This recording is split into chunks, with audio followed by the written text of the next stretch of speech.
এটা ঠিক যে বিশেষ করে ধরেন আপনার এখন তো নির্বাচন হয় নাই, কাজে এখন তো ভোট ছাড়া আপনি কোন দল বড় কোন দল ছোট, মেজরিটি পার্টি ওইটা তো আপনি এখন নির্ধারণ করতে পারেন না। তাহলে সরকার যদি আগেই কোন কোন পার্টির প্রতি একটা মানে দৃষ্টিভঙ্গি রাখে যে এই পার্টি বড়, এই পার্টি মেজরিটি পার্টি, তাহলে তো আসলে অন্যদের কথার অনেক ক্ষেত্রে গুরুত্ব থাকে না। সেই ক্ষেত্রে আমাদের কাছে মনে হয়েছে যে এটা ঠিক যে ঐক্যমত্য কমিশন কিংবা সরকারের ভূমিকা কিছু কিছু ক্ষেত্রে একটু পক্ষপাত দুষ্ট হচ্ছে কিংবা কোন কোন দলের প্রতি বিশেষ একটা প্রাধান্য দেওয়া হচ্ছে। এইটা হলে আসলে তাহলে এই সংস্কার কিংবা এই সময়ের সার্বজনীন বিষয়টা আমার মনে হয় যে হারিয়ে যাবে।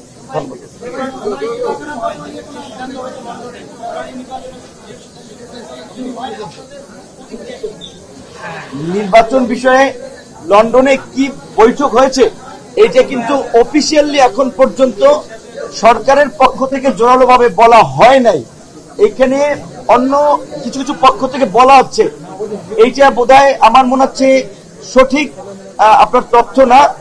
নির্বাচনের বিষয়ে রাজনৈতিক ঐক্যমত্যের ভিত্তিতেই সিদ্ধান্ত নিতে হবে এবং তার আগে অন্যান্য রাজনৈতিক দলেরও যে কনসার্নটা নির্বাচনের একটা পরিবেশ তৈরি করা, লেভেল প্লেইং একটা ফিল্ড তৈরি করা।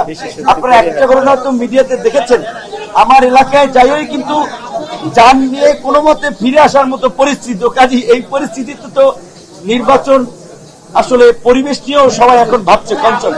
এইটা হচ্ছে কি ধরেন আমরা যখন বক্তব্য দেই, যেমন গতকালকে 26 মিনিট বক্তব্য দিয়েছি, বক্তব্যের সময় বিভিন্ন কথা বিভিন্ন প্রেক্ষাপটে বলা হয়। তো আপনারা আমাদেরকে আন্দোলন সংগ্রামের মাধ্যমে চেনেন, দীর্ঘ 28 বছর পরে ডাকসু নির্বাচনে জিতে হয়েছি।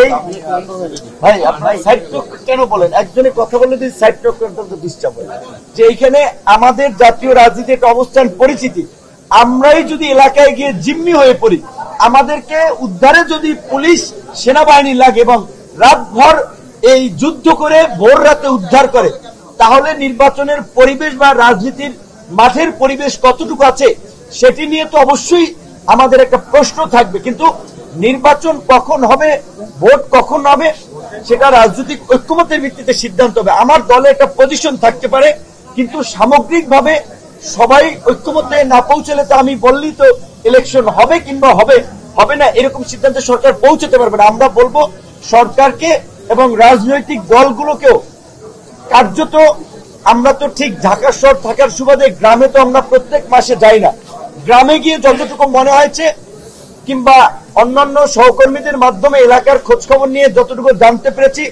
রাজনৈতিক যে পেশি শক্তি এবং আধিপত্য বিস্তারের যে সংস্কৃতি, সেটা কিন্তু 5ই আগস্টের পরে বিন্দুমাত্র পরিবর্তন হয় নাই।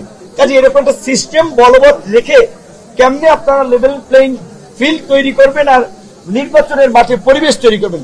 নির্বাচন ডিসেম্বরে হোক, ফেব্রুয়ারিতে হোক, এপ্রিলে হোক, তার আগে পরিবেশটা তৈরি করতে হবে। এবং এত বড় একটা লড়াই সংগ্রামের পরেও রাজনৈতিক দলের নেতাদের যদি চরিত্রের পরিবর্তন না হয়, তাহলে তাদের পরিণতিও কিন্তু ভবিষ্যতে আওয়ামী লীগের মতো হবে। সেই জায়গা থেকে আমরা চাই না বাংলাদেশ এই গণ অভ্যুত্থানের পরে আগামী নির্বাচন কেন্দ্রিক কোন সংকটে পড়ুক। সরকারকে আমরা নির্বাচন একটা পরিবেশ তৈরি করা, রাজনৈতিক দলকে রাজনৈতিক সংস্কৃতির পরিবর্তনে কাজ করার আমরা হবে। আমাদের মধ্যে আলোচনাটা হচ্ছে যে প্রক্রিয়া নিয়ে, প্রক্রিয়াটা কি হবে। কেউ কেউ বলেছেন যে বর্তমান যে সংবিধান সংস্কার কমিশনের যে প্রস্তাব রয়েছে 100টি আসনের নারীদের জন্য ফিক্স থাকবে, কিন্তু প্রক্রিয়াটা সিলেকশন হবে না, ইলেকশন হবে। অর্থাৎ 100টি আসনে নারীরাই কেবলমাত্র নির্বাচন করবে। সেই ক্ষেত্রে অনেকটা ইউনিয়ন পরিষদ বা ওয়ার্ড পর্যায়ে যে 3টা ওয়ার্ডের বিপরীতে যেমন একজন নারী কাউন্সিলর কিংবা নারী প্রতিনিধি থাকে, ওই একই প্রক্রিয়া জাতীয় সংসদে হতে পারে, কিন্তু এইটা চূড়ান্ত হয়নি। এটা আমাদের জায়গাতে একটা জোরালো প্রস্তাব ছিল এবং এনসিপি সহ আরো কিছু কিছু দল আলোচনা তুলেছে, আমরাও কিছুটা কথা বলেছি। আজকে সম্ভবত আমরা যতদূর জানতে পেরেছি, জামায়াত ইসলামী আজকের মিটিং প্রতীকীভাবে বোধহয় বয়কট করেছে। কারণ হচ্ছে 2-1টি বিশেষ দলকে প্রাধান্য দেওয়া বা তাদের কেন্দ্রিক সংস্কার বা জাতীয় ঐক্যমতের আলোচনাটাকে নিয়ে যাওয়ার একটা অভিযোগ বা প্রতীয়মান হওয়ায় এই অভিযোগ জামাত সহ আরো কিছু কিছু দল করছে। তবে আমরাও বলেছি আজকে আসলে এখানে এই যে রাজনৈতিক দলগুলোই তো সমস্ত জনগণের কিন্তু জনসমর্থন তারা কিংবা এই গণ আন্দোলনে তাদের বাইরেও কিন্তু অনেকে গুরুত্বপূর্ণ ভূমিকা পালন করেছে। সেক্ষেত্রে পেশাজীবী সংগঠনগুলো, সাংবাদিক, শিক্ষক, চিকিৎসক, তাদেরও কিন্তু একটা গুরুত্বপূর্ণ মতামত নেওয়া দরকার। রাজনৈতিক দলগুলো সবার একেবারে মতামতকে প্রতিফলন করে না, এবং এইখানে যে কোন ক্রাইটেরিয়া যে কোন দলকে সিলেক্ট করা হয়েছে এইটাও আমরা জানি না। অনেক ক্ষেত্রে নাম সর্বস্ব দল, অনেক ক্ষেত্রে নিবন্ধিত অনিবন্ধিত, সেইটি নিয়ে একটা প্রশ্ন তুলেছে যে আজকে আমরা যে বলবো যে জাতীয় ঐক্যমত্য কমিশনে এতটি দল এই বিষয়ে একমত পোষণ করেছে, আসলে সেই দলের ক্রাইটেরিয়াটা কি?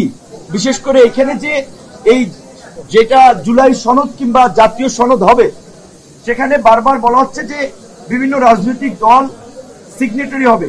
পাশাপাশি আমরা মনে করি পেশাজীবী সংগঠনগুলো এবং সমাজের অন্যান্য অংশীদারদেরও সেখানে একটা অংশগ্রহণ থাকা উচিত।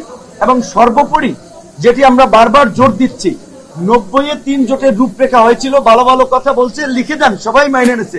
ক্ষমতায় গিয়ে কিন্তু ওই জীবনানন্দ দাশের কবিতার মতো যে কেউ কথা রাখে নাই, সেই জায়গাতে কিন্তু আমরা বারবার গণভোটের মাধ্যমেই এই সংস্কারকে বাস্তবায়ন এবং এর একটা লিগ্যাল বেসিস তৈরি করার জন্য আমরা আহ্বান জানিয়েছি। 4টি বিষয় আলোচিত হয়েছে।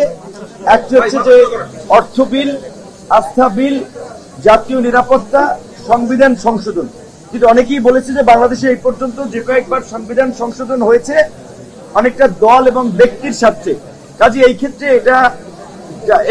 এখানে পাশ করা ঠিক হবে না। জননিরাপত্তা বা জাতীয় নিরাপত্তার ক্ষেত্রে অনেকে দ্বিমত পোষণ করেছে। আমাদের দল থেকেও যেই 2টা চিঠিতে উল্লেখ করা হয়েছে, অর্থ বিল এবং আস্থা ভোট, এই দুটো জায়গায় আমরা একমত পোষণ করেছি। 2 নম্বরে জাতীয় সংসদে যে 50টি স্থায়ী কমিটি, সংসদীয় কমিটি থাকে, সেই কমিটিগুলোতে আনুপাতিক হারে 50% বিরোধী দলের প্রতিনিধিত্ব দেওয়ার কথা হয়েছে 4টি গুরুত্বপূর্ণ কমিটি সহ।